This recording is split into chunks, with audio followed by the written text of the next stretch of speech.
Iran is in a state of deep tension. Widespread protests, economic strain, and internal unrest have weakened the government's grip, setting the stage for external pressure.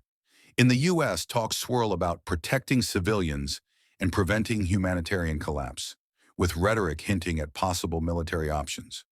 Tehran responds with fierce warnings. Any U.S. strike will prompt retaliation, targeting American military bases and even Israel. This era of tension, protests, political instability, and threatening rhetoric forms the tinder that could flick into conflict.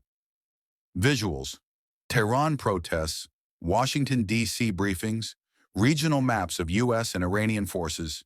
In this scenario, U.S. leadership decides to conduct limited strikes on Iranian military installations, perhaps targeting missile sites, air defenses, or nuclear-related infrastructure under the rationale of degrading capabilities and protecting regional allies. Experts note such strikes would likely aim at weakening Iran's strategic assets while trying to avoid full-scale invasion.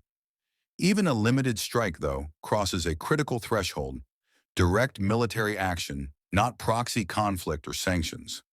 Visuals: Pentagon briefings, fighter jets on runway, digital strike simulations. Tehran's government would almost certainly respond, not tactically, but symbolically and forcefully.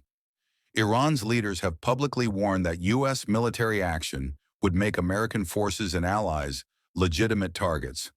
This response might include missile strikes on U.S. bases in the region, drone attacks on warships or airfields, proxy attacks through aligned militias in Iraq, Syria, Lebanon, and Yemen. Even if Iran cannot equal U.S. firepower, asymmetric retaliation can escalate quickly.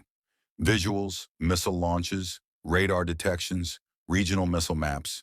What begins as a tactical exchange can become a broader regional conflict. Allies and proxy groups aligned with Iran, from Hezbollah in Lebanon to militia factions in Iraq, may open fronts against U.S. personnel and interests. Meanwhile, Israel and Gulf states may act independently to defend themselves or strike strategically.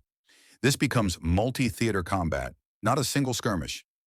Visuals: regional maps lighting up with action, allied group logos, headlines about explosions. By striking Iran, the U.S. moves from regional actor to central belligerent. Other global powers, China and Russia, may view this as a strategic threat to their influence.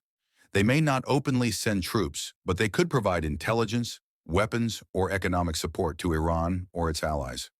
China has economic ties in the Middle East and interests in stability. Russia has ongoing calibration with Tehran.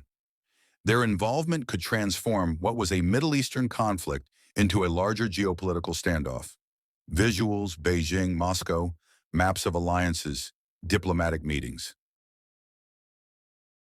Conflict in the Middle East doesn't stay military. Global oil markets react within hours. Prices spike dramatically. Supply chains strain. Oil-dependent countries scramble for alternatives. Investors flee risk assets. Stock markets plunge.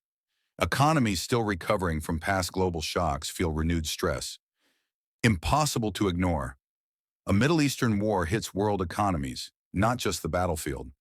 Visuals: oil price charts, stock market graphs, cargo ships rerouting.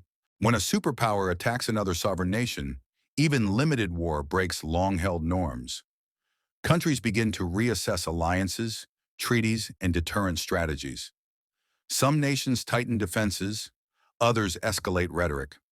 All countries weigh what they owe to allies and what they owe to their own citizens. This sets a new global precedent. War between major powers is no longer unthinkable. Visuals: UN Security Council footage, world leaders' press conferences. Consider what happened in Venezuela. A targeted U.S. strike to remove a leader and secure oil interests triggered regional shockwaves. Latin American nations voiced alarm. Cuba faces renewed instability from the loss of Venezuelan oil links. Even without world war, that kind of intervention spread fear and diplomatic backlash across regions. If Venezuela, an oil-rich but militarily limited state, provoked regional pushback and global unease, a strike on Iran, a central Middle Eastern power, could have far deeper consequences. Visuals, Venezuela aftermath, Latin American diplomatic meetings. At this point, the world doesn't suddenly explode into World War III, but risk rises sharply.